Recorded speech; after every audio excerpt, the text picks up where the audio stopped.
We've got ourselves a little feature, hard as Bales. We spoke to Bales quite a bit in the past, and he's known for being a bit of a pantomime bad guy over the course of his career. And you've had a few formidable run-ins, and I wanted to ask you, Billy, who are the top 5 toughest players that you've ever played against? We've just been making a few notes here, and at number 5 we've got Gareth Hock. Why Gareth Hock? A bit like myself, pantomime villain, doesn't take a backward step, and he's been through adversity, a bit like me in the past, and he's come through it, and I respect him for that. He's still there, isn't he? Doing really well for Leeds, doing a big job. He's playing well now, yeah, he's doing really well. Somebody was talking about the fact that he might even get back into England. Have you ever had any run-ins with him? Not really, no. I think we avoid each other, but I think it's a good thing that really, because we have red cards otherwise. Mutual respect. Yeah, that's it. Yeah. You have teamed up with him a little bit international, haven't you? Yeah, a bit of English schoolboys and stuff like that. But yeah, as I say, he's a good guy. He's a quiet guy off the pitch, and he's misunderstood actually. So a bit like me. So like I say, I respect him. Brilliant. And in number 4, we've got another Wiganer legend, actually, the late great Terry Newton. Tell me a bit about Terry Newton and why he's in your top 5. He was a great hooker.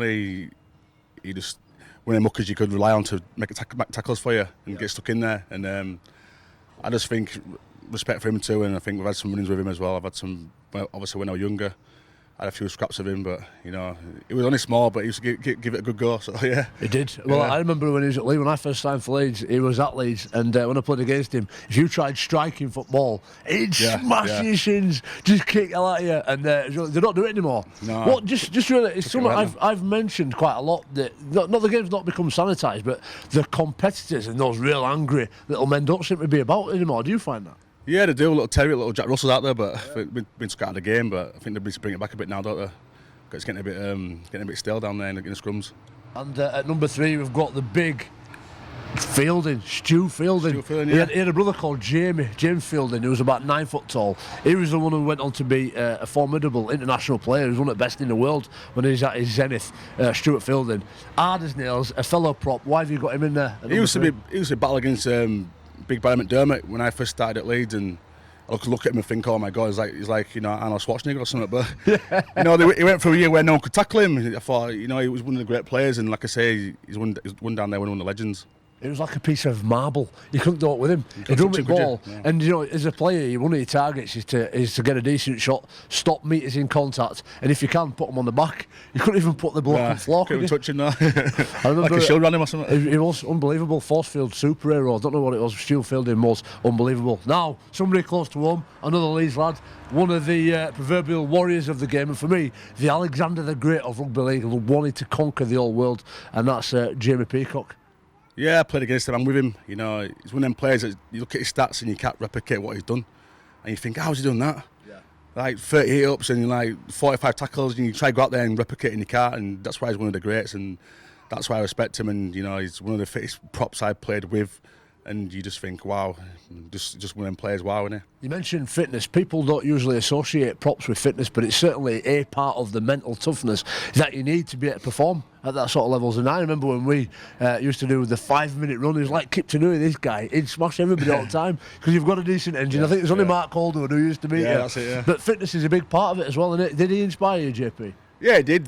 Obviously, I was already naturally fit, and obviously JP was fit, but the extra work he'd off the field, and after training, you think, yeah, I'm gonna have a piece of that, and it made you a better player.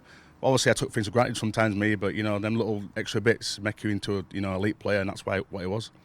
And in number 1, the big drum roll, somebody who is right up there with Jamie Peacock, mastered the NRL, is a legend of the game. Legend gets overused for me, and it is, of course, Adrian Morley. He was a monster at his best. Yeah, all-time great. I used to sneak over the south stand wall to get into the game to watch the game. I got banned from the stadium, but then I used to watch him when I was younger in the south stand, going, "Go on, Moz!"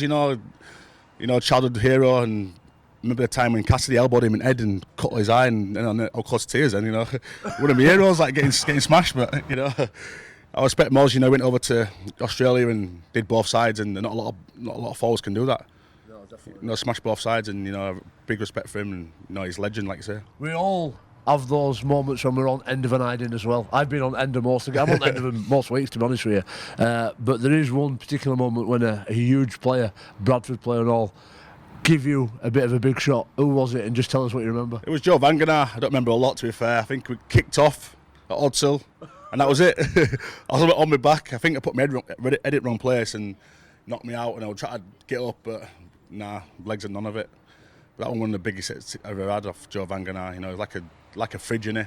Yeah. Like a big refrigerator. It was just that awesome foursome. There was him, there was Paul Anderson, Peacock, Brian McDermott. They were just unbelievable, that Bradford side. And then you've got the wingers as well, Vinacolo. They were just unreal, that Bradford side. How did they do it?